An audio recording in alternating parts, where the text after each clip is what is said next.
Welcome back to the Auto Obsessive Garage. Chadwick with you again for another installment of the Project 190E Cosworth series. It's been a long time since I've updated this project. The reason being is this was a long-term project. My goal was always to not just put all my effort into this and fix it, but fix it over an extended period of time. Unfortunately, I've decided I do not have the bandwidth for this kind of a project. I have so many other projects lined up, so many interesting cars I want to get working on. I just couldn't see myself focusing on one long-term project. I had to make some choices. I did get some work done on the car. Actual project progress did take place. I was able to source a lot of the interior pieces I was missing. A lot of those are common 190E items, so keep that in mind if you're working on a 16V or you acquire a 16V that needs some work. That being said, some of the exterior trim pieces I sourced were a little trickier because those are 16V specific. Any of the body cladding kind of body kit stuff like the dog legs, even the jack point covers, those are specific to the 16V, so keep that in mind. You're going to pay a little extra for those. They are harder to source. Did some other testing of the vehicle. Everything electric we tested, so power seats, headrests, everything moves, door windows, every door window, door locks. The power sunroof works, and that's all great. I'm glad the electrical system's good. The ECU's hooked up, all the sensors were working.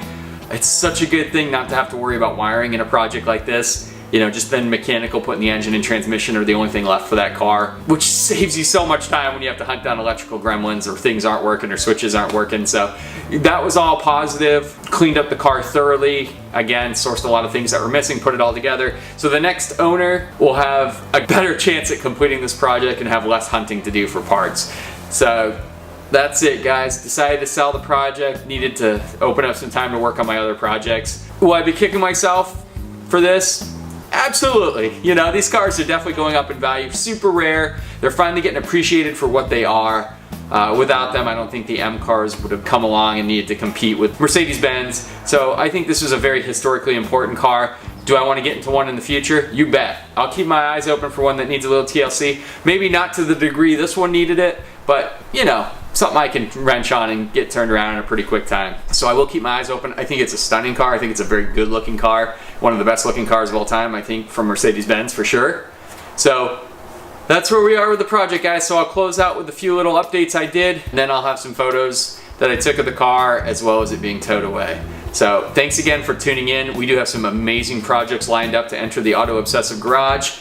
Ones that I totally plan to finish, so tune in for that. That might be more cool to get that proper closure on a project. So just wanted to update you guys, let you know where this project stands and how it's gotten out of the garage. So again, thanks for tuning in. I really appreciate you guys subscribing, comments, likes. I like it all. So definitely I'll keep the content coming. Thanks again, guys. We'll catch you next time.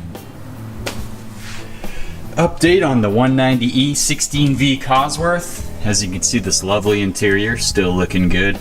We really cleaned up these Recaros. They are, again, in absolutely excellent condition. Specific to the 16V, definitely worth the investment in cleaning time for sure. This is a high payoff part since it's specific to the car. And just, I mean, look at the condition.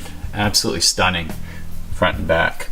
So, good stuff there. I've hooked up the battery and tested everything, you know, electric in the car. So if you didn't know, in these cars, even the headrests themselves are powered. So you can see, if you look in the previous videos, these were all up, the seats were all weird. So adjusted all that. It's missing the carpeting on this side, so I gotta get that taken care of. You can see the old security system and ECU there. Everything seems to be connected to the ECU, so that headache shouldn't be too bad. As far as the seats go, these Recaros are in excellent shape. Even that awesome sunroof works. So pretty happy to see that. Everything functions.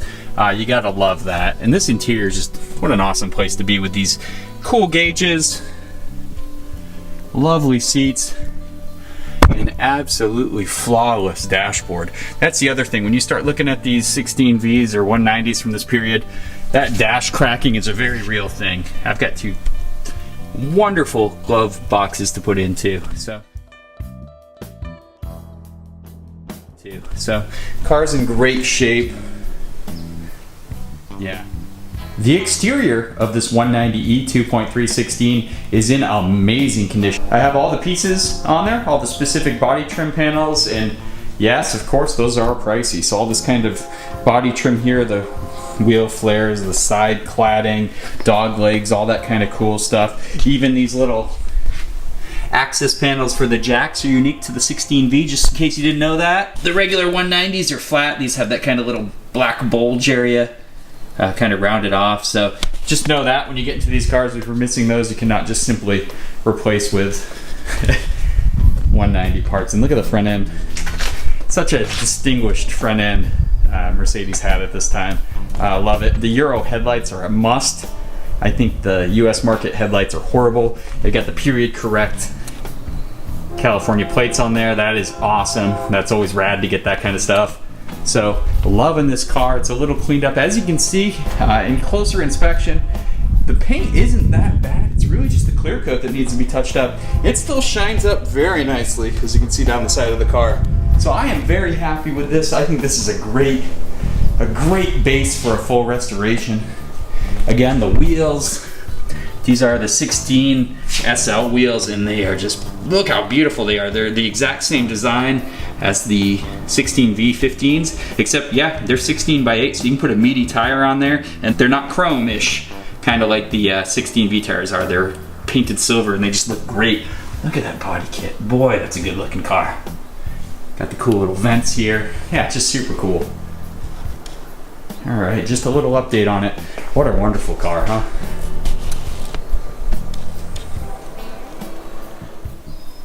We also have a trunk full of goodies here. Got the stock transmission there. Even though those look aftermarket, those are the OEM exhaust manifold headers. How cool is that design? They really killed it with that. The intake manifold is also really cool. I think they did a hell of a job designing this car.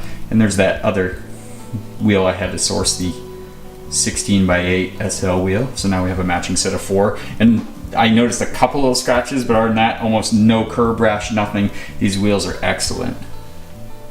There's the drive shaft down there under the transmission. So trunk full of goodies. Yeah, these things are aging very well. What a good looking car, right?